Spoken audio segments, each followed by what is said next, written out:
Wat begin het as 'n vriesperd stoetplaas buite Magaliesburg, sou uiteindelik aan die galop raak en 'n topklas bierbrouery en gin distilleerder word, met 'n pragtige gasteplaas en 'n restaurant daarby. Die biermeester aan stuur en eienaarsdogter Noeska Skeepers het haarself in die manswêreld van bierstook opgesaal, waar sy behoorlik floreer. Pieter het gaan proe. In die 90's raak Bernard Botha moeg vir die lewe in die stad en koop 'n plaas. Later word hierdie plaas een van die grootste vriesperd stoetplase in die land. Bernard, hoe het jy destyds op die plaas afgekom en wat was hier? Weet wat, dit was heel per ongeluk om die reinware te sê. Ons het in Northcliffe gebly en Sharissa het siek geword elke somer en winter sommer met longontsteking en so aan.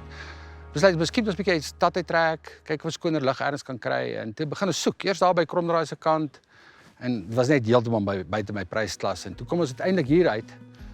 En ek moet sê dit was wild en rof geweest. Die eienaarsagent vat my toe deur, ons stap net hier af en ons kom by 'n rivier uit en daar's water. En toe sê ek van nee, ek koop. Maar net julle met die stoet begin en hoe dit gerealiseer. So in 98 dink ek het ons eerste perde gekoop.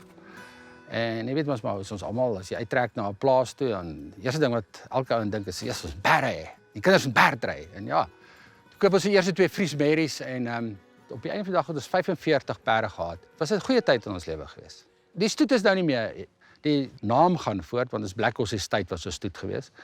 Maar ons nou nog 5 volwassenes en 1 vul nou.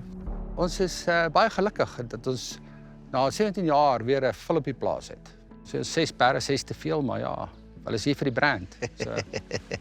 Die biermakery en goeders, dit is 'n gedagte wat jy aanvanklik as 'n stokperdjie wou begin. Nee, ek het dit as 'n dronk storie begin. Vertel. Ja, ons het eendag saam met 'n klomp vriende gekuier en obviously te veel bier gedrink en toe kom hierdie ongelooflike goeie gedagtes uit van ek sal my eie brouery bou wat beter bier kan brou. Alhoewel ek op baie stadium nog nie eers ek het nie eens geweet hoe brou mense bier nie. En toe bring ons die brouery in, die kleintjie wat ons het en hy's kan so 3000 liter 'n maand maak. Was die brouery wat jy toe nou gekoop het bietjie groter as wat jy gedink het? Ja, ek het gedink so 50 liter 'n maand. Weet jy, maar toe gaan ons nou 3000 liter 'n maand. So ek bedoel in die minste wat ons regtig kan brou op 'n slag, dit is 200 liter omtrent. Sure. So dit was 'n bietjie van 'n verandering gewees in die skaal. Het jy te hard begin stook self van die bier en dis toe nou waar jou dogter aan Noeska toe nou in? O nee, ek het nooit eers 'n bier gemaak in die begin nie. Nee, sy het van die begin af al die bier gemaak. Gelukkig Noeska, daai stadium het sy nie baie hard geswat nie. En ek sê vir haar, nou moet jy maar pa se hobby kom doen as jy niks anders. En toe bring ons ons eerste bier uit wat ons light lager was.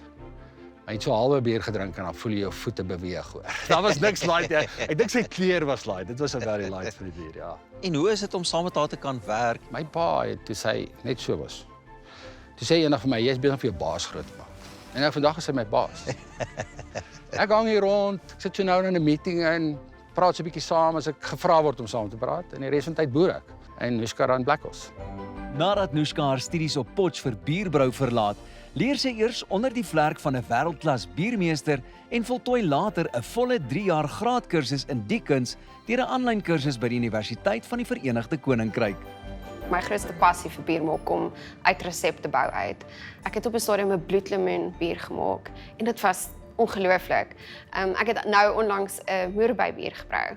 Jy weet die uitdaging van die resepbou. Ek dink dit is waar die oorspronklike gedeelte daarvan kom. Ek kan nogal dink in die beginjare was die proe seker lekker vir familie en vriende om ook te kom proe en watter een is nou hulle gunsteling dat julle uiteindelik by julle handelsmerk kon uit. In die beginjare, ek dink dit is nog steeds. Nee, dit is nogals lekker en veral as mense 'n paar speciality goed gedoen het en partykeer werk goed glad nie. Dit gebeur ook. Nou, kan ons asseblief kom by die proe en vertel vir my van elkeen van hierdie biere. So heel naaste aan jou is ons Golden Draft. Dit is ons mees populairste bier.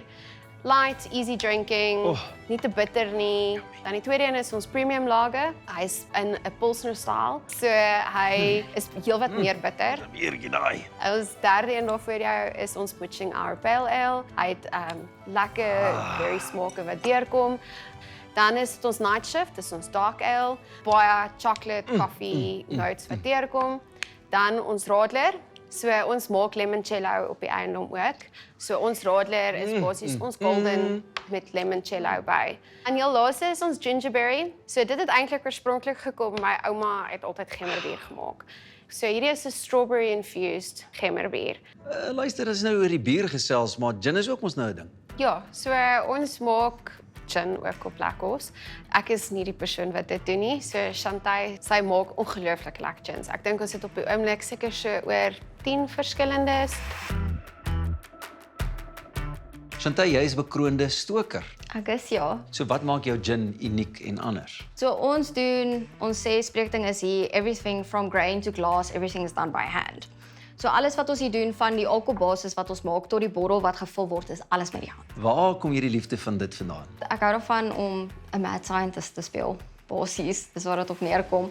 En toe ek hier begin werk het, toe het ek absoluut niks geweet nie. Die eerste keer wat ek moes distilleer wat Marius met my geleer het, was soos, okay, cool, hier is ons die stil, good luck. En dit het net van daar af gegroei, want dit is so interessante werk, want alles werk op reuk en smaak. Jy moet fisies jou sintuie gebruik om die regte produk te maak.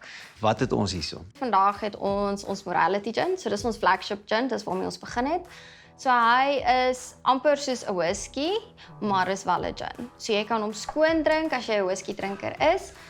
En as jy so maak, dan proe jy hom ook, né? Baie lekker. Hierdie is nogal 'n gin wat ek sal drink. Die volgende een is ons kolibrie en passieblom. So dit is ons gin wat die meeste goue awards al gewen het tot dusver. Ons staan al op 4 met hom. En hy was ook die een wat my vrou distiller van die jaar laat wen het. So volgende een is deel van ons 7 Deadly Gins reeks, is Lust. So dis 'n pomegranate based gin. Seker baie populêr ook by dames. Hy is ja. So al die granate wat ons gebruik in Lust kom van die bome van my huis af. Hierdie is verskriklik lekker en baie verfrissend. Meeste van ons gins doen ons vapor infusion. So dan is hy meer van 'n floral en 'n vlugtige smaak, so dit maak dat jy weer wil teruggaan. Planaatjie sal my laat terugkom. Wat het ons hier? Daai is Pride, so dis ons blueberry gin. Hierdie is lekker. Regtig bly jy hou daarvan. Baie dankie. Cheers op die volgende wenner. Hier is die wenner, né? Daai is die wenner, Daar is die ja. wenner. Op die volgende wenner, maar ek hou nogal hierdie is my wenner.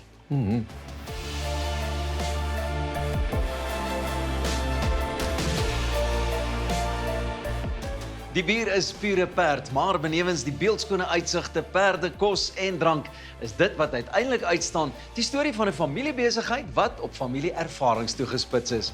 Cheers!